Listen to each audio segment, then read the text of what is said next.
I gotta give Eminem and Dr. Dre bought me this watch. I turned my album in. Oh, look at that. It's a Ron Grand Constantine. I can't even pronounce that motherfucker. You not like me. You ain't got no drop. You not like me. What? Like me, dude. You not like me. I ran into an executive from Columbia Records. I was there for a short period, like for a year and a half, and then my album was coming out. 3 days before I was supposed to shoot my single with Destiny's Child, I got shot. So I was on hiatus for a minute. Then I came back, started working the streets, and released probably like 60 records underground. And they surfaced, Cent and Dre got wind of my buzz in New York City, and I came out to Los Angeles. I met with him, and I know creatively there's no place I could be that is better than Shady Aftermath. In the early 2000s, you know, 50 Cent was arguably the biggest rapper in the music game. His album, Get Rich or Die Tryin', which he released in February of 2003, it quickly became a worldwide success, man. It went on to sell like over 9 million copies in the US alone. You know, 50 Cent took off from there, became a hip-hop superstar, and he brought his partners along with him, you know, the G Unit. I don't gotta pump crack no more. You know what I'm saying? Shooting videos now. You know, y'all remember me pumping crack on, you know, block. Now I'm doing real things. No more of that, real money. I love it. That's why I love this guy right here, because he took me off the corner and made me somebody. You know? That's what life's about. Lloyd Banks, man. Boy Wonder. 1/3 G Unit. She's looking at me like, you know, I hate him, but that's me. That's how I am all the time. You're not supposed to like me. I'm a star. At that time, it was just him, Lloyd Banks, and Tony Yayo. They pulled in Young Buck out of the South, out of Cashville, Nashville, Tennessee. Lloyd Banks right here. And it's your man, Young Buck, Dirty South. Check this out. We got the newest edition of G Unit. It's the game, aka the California Kid. It's another person that ended up joining that collective out of Compton, California. Rap artist The Game. Game on some yellow shit. NWA, nigga, you throw it over, we gonna take it right back. Nice and yellow on you. Look at that canary. Oh, God, look at this shit. I don't think that 50 had it, you know what I'm saying, that he planned it that way, to have a nigga from the East and Banks and Yayo, have a nigga from the South and Buck, and have a nigga from the West and me, but it kind of fell into place like that. He already had a buzz, but he hadn't had a mainstream breakthrough. But Dr. Dre found some interest in him, man, and then decided to sign him to Aftermath Records.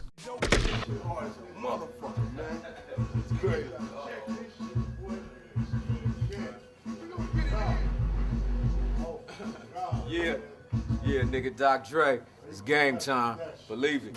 Everything that I know now about the music industry, you know what I'm saying, and the progression that I've made, you know what I'm saying, in my pen game and my lyrics and just the shit that I've seen, I owe to this man, you know what I'm saying? Doc Dre out here, gang neighborhood, doing it real big. It's for his album cover, man. Shit's gonna be alright. It was a good look for him. He joined the roster. One thing led to another. He ended up connecting with 50 Cent as well. They ended up collaborating on some music, and The Game also joined G Unit. Around this time, you know, he releases his debut album, The Documentary, which goes on to sell millions of records. There's 2 standout hits on there that him and 50 Cent worked on together. This Is How We Do and Hate It or Love It. Game comes 5 million records. The West Coast hadn't had anything out since Snoop Dogg was like 6-7 years. I want you to get some feet. I want you to get the Q feet. G-Unit's in the house. I never would have thought that I'd be in these videos and getting down with niggas like 50 and, you know what I'm saying? It's how we do. We make a move and act the fool while we up in the club. This is how we do. Things ended up taking a left turn, man. You know, Game was already pursuing his music career independently, so when he got that mainstream look and started to develop a superstar cult-like following, he wanted to focus more on his personal career, and that kind of drove his ties to G Unit in a certain direction where he wasn't fully invested into it, man. He wasn't placing the same time and focus towards, you know, being an impactful group member a part of G-Unit as he was as a solo artist. He was, high off the success of his album, man, selling millions of records. So he wanted to really, truly enjoy that. That created some friction. On top of that, the game was managed by James Jimmy Henchman Rosemond. Henchman is a name that deals with some kind of dark side. People have taken henchman to mean different things. So I kind of felt in order for me to get away from that whole thing, I would change the name. And I did my research on what Tsar meant. And Tsar is a Russian emperor or Russian king or ruler. And I felt that that was something appropriate for the amount of years that I've been in the music business, that I would become a music czar. When you have great artists like Game. Jimmy Henchman was somebody who had a reputation for being a street guy before the entertainment industry. And he was even a person that Tupac mentioned in his song Against All Odds, where he pretty much accused Jimmy Henchman of being the one who set him up to get shot and robbed that night at Quiet Studios, when he was there to link up with Bad Boys and Little Sean. Notorious B.I.G. was there, Puff Daddy was there, Junior Mafia was there, etc. That was the night when he ended up getting robbed, man, and shot. This is back in '94, and you see what happened after that. The friction and the beef between, Tupac and Bad Boys, Death Row, Bad Boy, all of that. I knew of 50 and I knew of some of 50's heroics on the street back in Queens, so I knew of them even before I had met him. I wanted to sign 50 more as a label, and we were shopping the deal as a label than on the management side, because I believed in 50. 50 is one of the few artists that I've ever seen in my career say, hey, I'm gonna sell 10 million albums. And I go, yo, I love the music, 10 million is crazy. We're gonna sell 3 million albums, money. And he was like, no, we're gonna sell 10 million albums. Well, 11 million, well now 12 and a half, 13 million albums later on Get Rich or Die Tryin, G-Unit was managed by Chris Lighty, who was responsible for the careers managing people like LL Cool J, Missy Elliott, Busta Rhymes, etc. through his legendary management company, Violator.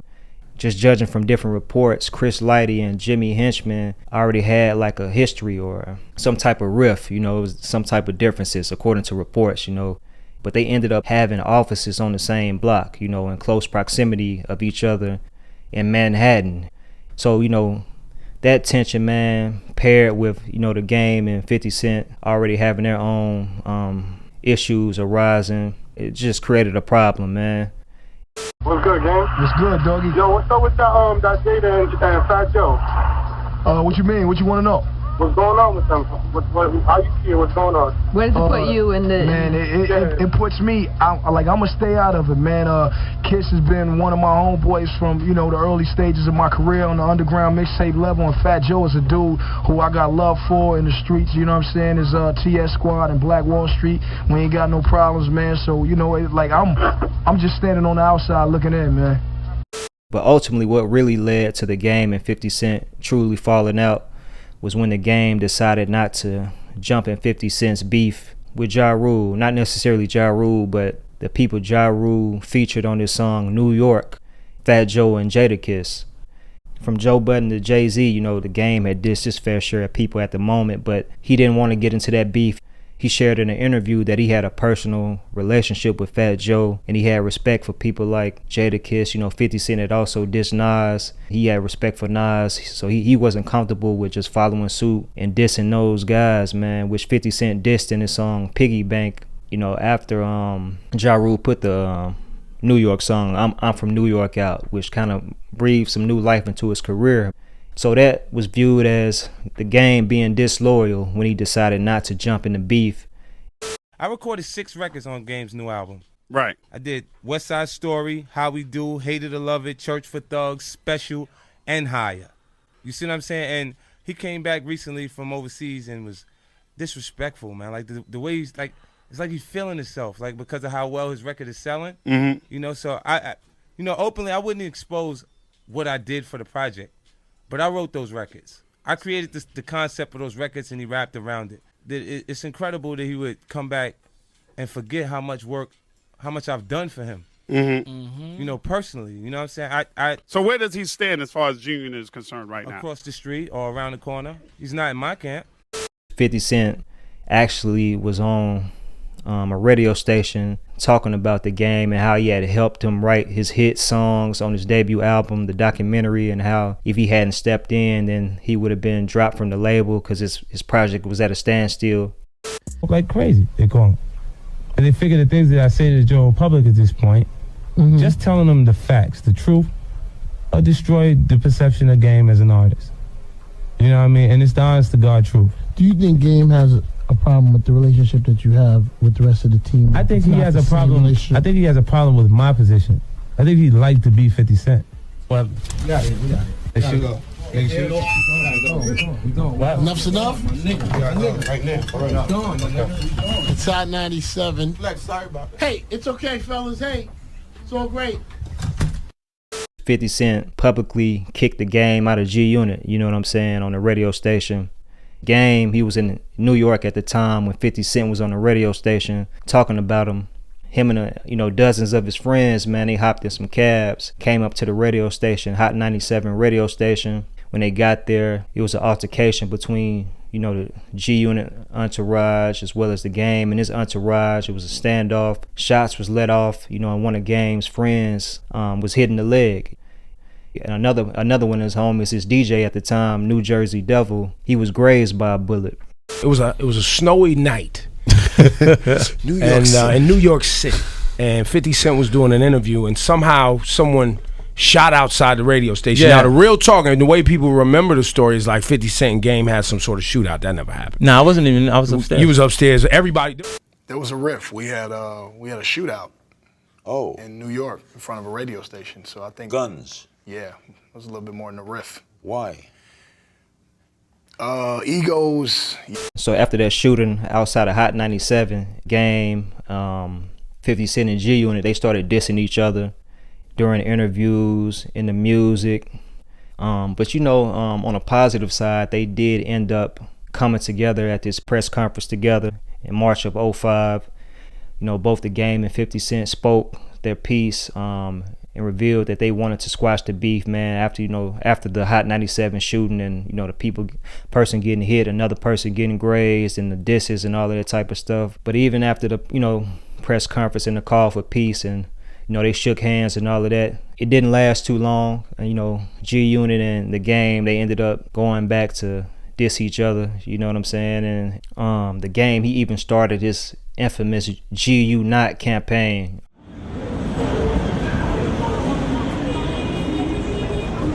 Queens, man.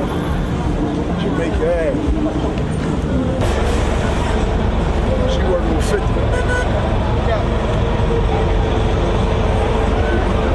What, 3 right there?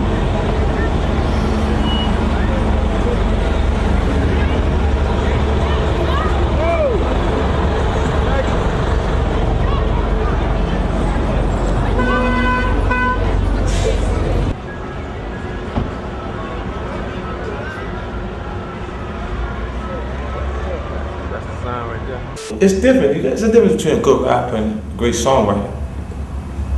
Game is a good rapper. If you give him a joint that got the chorus built in, he gonna knock the ball out the park. That's what I did for the nigga. I gave him 6.